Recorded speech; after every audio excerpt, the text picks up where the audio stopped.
கர்த்தராக வந்தார், கர்த்தருடைய குமாரராக இருந்தார், அவரே கர்த்தராக, கடவுளாக, அல்லாஹ்வாகவே இருந்தார் என்பதுதான் கிறிஸ்தவ சித்தாந்தம். அந்த கொள்கை சரியானதுதானா?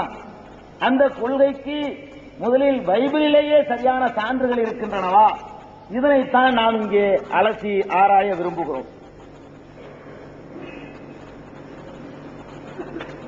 இதில் கிறிஸ்தவ சமுதாயத்தவர்கள் ஈசா அலைஹிஸ்ஸலாம் அவர்களை கடவுளுடைய குமாரர் என்று சொல்வதற்கு ஒரு முக்கியமான ஒரு வசனத்தை ஆதாரமாக சமர்ப்பிக்கிறார்கள். பைபிளிலே இருக்கக்கூடிய ஒரு வசனத்தை தான் அவர்கள் ஆதாரமாக சமர்ப்பித்து கடவுளுக்கு இயேசுநாதர் குமாரராக இருந்தார் என்கிறார்கள். அந்த வசனம் என்ன என்றால், மத்தேயு என்ற அத்தியாயத்திலே ஆகமத்திலே 3:17 மூணாவது அதிகாரம் 17வது வசனத்திலே சொல்லப்படுகிறது. அப்பொழுது வானத்திலிருந்து ஒரு சப்தம் உண்டாகி, மத்தேயு வசனத்தை வாசிக்கிறேன், வானத்திலிருந்து ஒரு சப்தம் உண்டாகி, இவர் என்னுடைய நேசகுமாரன், இவர் என்னுடைய நேசகுமாரன், இவரில் நான் பிரியமாய் இருக்கிறேன் என்று உரைத்தது. ஈசா அலைஹிஸ்ஸலாம் அவர்களை பற்றி இந்த வசனம் மத்தேயு என்ற ஆகமத்திலே 3வது அதிகாரத்திலே 17வது வசனமாக இடம்பெற்றிருக்கிறது. இது என்ன சொல்லப்படுகிறது? வானத்தில் இருந்து ஒரு சப்தம் உண்டாகிறது, இவர் என்னுடைய நேசகுமாரன், சத்தம் சொல்லுது, இவர் என்னுடைய நேசகுமாரன், இவரில் நான் பிரியமாய் இருக்கிறேன் என்று உரைத்தது. இப்படி சொன்ன காரணத்தினால் இறைவனே அவரை நேசகுமாரன், பிரியமுள்ள குமாரன் என்று சொல்லிவிட்ட காரணத்தினால் ஈசா அலைஹிஸ்ஸலாம் அவர்கள், இயேசுநாதர் அவர்கள் கடவுளுடைய குமாரராக, கடவுளுக்கு பிள்ளையாகவே இருக்கிறார்கள். பிள்ளைன்னு சொன்னா என்ன ஆயிரும்? நான் ஒரு மனிதன், என்னுடைய பிள்ளைன்னு சொன்னா என்கிட்ட உள்ளக்கூடிய அம்சங்கள்லாம் என் பிள்ளைகிட்ட வந்துடும். அதான உண்மை. ஒரு ஆளுக்கு மகன் சொல்லிட்டோன்னு சொன்னா தந்தை மாதிரி தான் இவர் இருப்பார். தோற்றங்கள்ல வேண்டா சில வித்தியாசங்கள் இருந்துடலாம், சிந்தனையில மற்றதுல வித்தியாசம் இருக்கலாம், மனிதன்கிற தன்மையில வித்தியாசம் வராது. எனக்கு ஒருத்தர் மகன் சொன்னா நானும் மனுஷன், அவனும் மனுஷனா தான் இருப்பான். மனுஷனுக்கு ஆடு மாடுகள் பிறக்கிறது இல்ல, ஒரு சில அது கூட அவசியமா நடந்துகிட்டு தான் இருக்குது. அப்ப இந்த மாதிரி இருக்கிறதுனால கடவுளுக்கு குமாரர் என்று இங்கே சொல்லப்பட்ட காரணத்தினால கடவுளுடைய குமாரர் கடவுளாத்தான் இருக்கும். ஒரு ஆட்டுடைய குட்டி ஆடாத்தான் இருக்கும், மாட்டுடைய குட்டி மாடாத்தான் இருக்கும். கடவுளுடைய குமாரர் கடவுளாத்தானே இருப்பாரு என்று அவர்கள் இந்த வசனத்தை அடிப்படையாக கொண்டு, இந்த வசனத்தை மாத்திரமல்ல, இந்த கருத்தில் இன்னும் சில வசனங்கள் இருக்கிறது. ஈசா அலைஹிஸ்ஸலாம் அவர்களை தேவகுமாரன் என்று சொல்லக்கூடிய பல வசனங்கள் இருக்கின்றன. இந்த மாதிரியான கருத்தில் வரக்கூடிய வசனங்களை ஆதாரமாக கொண்டு ஈசா அலைஹிஸ்ஸலாம் அவர்கள் தேவகுமாரன், தேவனுடைய குமாரன் தேவனாகத்தான் இருக்க முடியும், அதனால் அவர் கடவுளாக ஆகிவிட்டார் என்று சொல்கிறார்கள். ஆனால் இந்த காரணத்தினால் அவரிடத்திலே கடவுள் அம்சம் வந்துவிட்டது என்று கிறிஸ்தவர்கள் கூறினால், அதே பைபிள், அதே புதிய பழைய ஏற்பாடுகள் ஏராளமான மக்களை கடவுளுடைய குமாரர்கள் என்று சொல்கிறது. ஈசா அலைஹிஸ்ஸலாத்தை மாத்திரம் சொல்லவில்லை, அதே பைபிளிலே பல நபர்கள் கடவுளுடைய குமாரர்கள் என்று குறிப்பிடப்படுகிறார்கள். அவர்களை எல்லாம் ஏன் கடவுளர்கள் என்று சொல்லவில்லை? அவர்களெல்லாம் கடவுளர்கள் என்று சொன்னால்தான் இதற்கு வந்த பொருள் கொள்ள முடியும். இயேசுவை நேசகுமாரன் என்று சொன்ன காரணத்தினால் அவர் கடவுளாகிவிட்டார் என்று சொன்னால், இன்னும் பலரை அதே பைபிளிலே கடவுளுடைய குமாரர்கள் என்று குறிப்பிடப்படுகிறது. அந்த வசனங்களையும் நான் உங்களுக்கு படித்து காட்டிவிட்டு பிறகு என் வாதத்தை தொடர்கிறேன். யாத்திராகமம், இது பழைய ஏற்பாட்டில் உள்ளது. இந்த யாத்திராகமத்திலே 4வது அதிகாரம் 22வது வசனத்திலே சொல்லப்படுகிறது, இஸ்ரவேல் என் குமாரன்.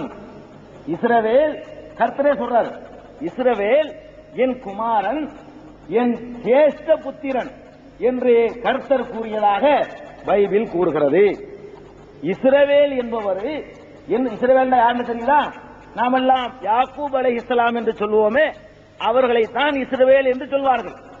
அந்த யாக்கூப் அலைஹிஸ்ஸலாம் அவர்களை பற்றி, யாக்கோபு என்று சொல்லக்கூடிய இஸ்ரவேலை பற்றி பைபிள் சொல்கிறது, இஸ்ரவேல் என் குமாரன். என் ஜேஷ்ட புத்திரன் என்று சொல்லுவது யார்? கர்த்தர் சொல்றார், கடவுளே சொல்லுவார். அப்ப கடவுள் யாக்கூப் அலைஹிஸ்ஸலாம் அவர்களை இஸ்ரவேலை என்னுடைய குமாரன் என்று சொல்லி இருக்கும் பொழுது அந்த இஸ்ரவேலை கடவுளுடைய அம்சம் பெற்றவராக ஏன் கருதவில்லை? சிந்திக்க வேண்டிய ஒரு கேள்வி. அடுத்து இன்னொரு முக்கியமான வித்தியாசத்தை கவனிக்கணும். இயேசுவுக்கு கர்த்தரே இப்படி சொன்னதாக பைபிள்ல காணப்படல. நான் ஏற்கனவே வாசித்த வசனத்துல அப்பொழுது வானத்திலிருந்து ஒரு சத்தம் உண்டாகி, அது கடவுள்கிட்ட இருந்து வந்த சத்தம் உத்தரவாதம் சொல்ல முடியாது. ஏன்? அவரை சாத்தான் கூட பல தடவை சோதிச்சிருக்கிறார். சாத்தான் சோதித்ததாகவெல்லாம் கூட இந்த பைபிள்ல பல இடங்கள்ல இருக்கிறது. அதை நான் முன்னாடியே சொல்லி இருக்கிறோம் நேற்றைய தலைப்புல. அப்ப இஸ்ரவேல் என் குமாரன் என்று இங்கே கர்த்தர் சொல்லுகிறார். இஸ்ரவேலை பற்றி, இயேசுவை பற்றியோ ஒரு அசரீரி கேட்கிறது வானத்திலிருந்து, இவர் என் ஜேஷ்டகுமாரன், என் நேசகுமாரன், இவரில் நான் பிரியமாயிருக்கிறேன்.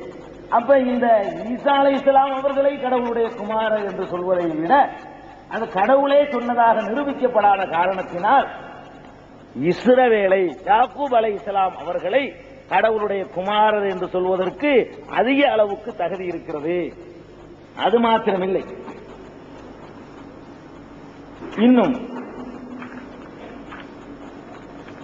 நீர் என் குமாரன், இன்னொரு வசனம். இது சங்கீதம் என்றால் அவர்கள் ஜபூர் என்று சொல்வார்கள். ஜபூர் என்று நாம் சொல்லக்கூடியதை அவர்கள் சங்கீதம் என்பார்கள். ஆனால் அதுக்கு இதுக்கு சம்பந்தம் நிறைய விஷயங்கள் மாற்றம் இருக்கு. அது இறைவேதங்கிற தலைப்புல வர வேண்டிய விஷயங்கள். புரிவதற்காக சொல்கிறேன். சங்கீதம் 2:7 சொல்லப்படுகிறது, நீர் என் குமாரன், நீர் என் குமாரன், இன்று நான் உம்மை ஜனிப்பித்தேன். நீர் என்னுடைய குமாரன், இன்று நான் உம்மை ஜனிப்பித்தேன். இது தாவீதை பற்றி, அதாவது தாவூத் அலைஹிஸ்ஸலாம் அவர்களை பற்றி கர்த்தர் சொன்னதாக, கடவுள் சொன்னதாக பைபிள் குறிப்பிடுகிறது. அப்படியானால் இயேசு ஒரு தேவகுமாரராகிறார், இஸ்ரவேல் ஒரு தேவகுமாரராகிறார், தாவீது ஒரு தேவகுமாரர், 3 குமாரர்கள் ஆகிவிட்டார்கள்.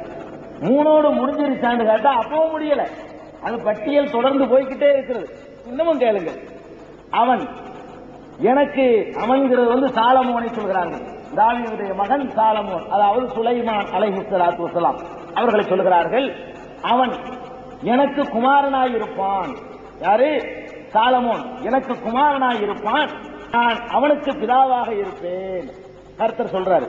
இது 1வது நாளாகமத்தில் 22வது அதிகாரம் 10வது வசனத்தில் இடம்பெற்றிருக்கிறது. அப்ப குமாரர்களுடைய பட்டியல் 4 ஆயிருக்கு. சாலமோனும் குமாரர், சுலைமான் அலைஹிஸ்ஸலாமும் கூட யாருக்கு குமாரர்? கடவுளுடைய குமாரராக இருக்கிறார். அது மட்டுமல்ல, இன்னொரு ஆளை பற்றியும் கூட சொல்லப்படுது. இஸ்ரவேலுக்கு நான் பிதாவாக இருக்கிறேன், எப்ராயிம் என் சிரேஷ்ட புத்திரனாய் இருக்கிறான். இங்க இஸ்ரவேலை முந்தைய சொல்லியாச்சு. இப்ப எப்ராயிம்ங்கிற ஒரு ஆள் எக்ஸ்ட்ரா இங்க சேர்க்கப்படுது. இது எரேமியா என்ற பைபிளுடைய ஏற்பாட்டுல 31வது அதிகாரத்தில் 31:90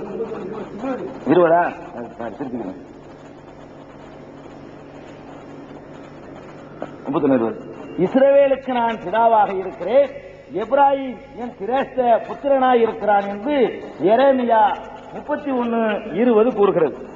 அப்ப எப்ராயிம் என்ற ஒரு ஆள் இப்ப புத்திரரா இருக்காரு. அது சாதாரண புத்திரர், சிரேஷ்ட புத்திரரா இருக்கிறார். அப்ப யாராயிடுச்சு? ஈசா அலைஹிஸ்ஸலாம் 1, இஸ்ரவேல் யாக்கூப் அலைஹிஸ்ஸலாம் 1, தாவீது 1, சாலமோன் 1, எப்ராயிம் ஒரு ஆள் 1. தேவகுமாரர்கள் இவங்க எல்லாம் கடவுள்னு சொல்லணும். அப்ப இதுதான் கடவுள்னு சொன்னா தேவகுமாரங்கிறதுனால இவங்களை எல்லாம் கடவுள்னு ஒத்துக்கிட்டு அவரையும் ஒத்துக்கிட்டு இருந்தா அது நியாயம்னு சொல்லலாம். பைபிளை நம்புறவங்களா இருந்தா யாரையெல்லாம் குமாரன் அங்க சொல்லப்படுது அவ்வளவு வரையும் அப்படி நம்பணும். இதோட கூட முடியலங்க, என்ன இருக்குது? 5ஓட நிக்க நினைக்காதீங்க. நான் அவனுக்கு, இந்த இடத்துல அவனுக்குங்கிறது சாமுவேலை பற்றி சொல்லப்படுகிறது. நான்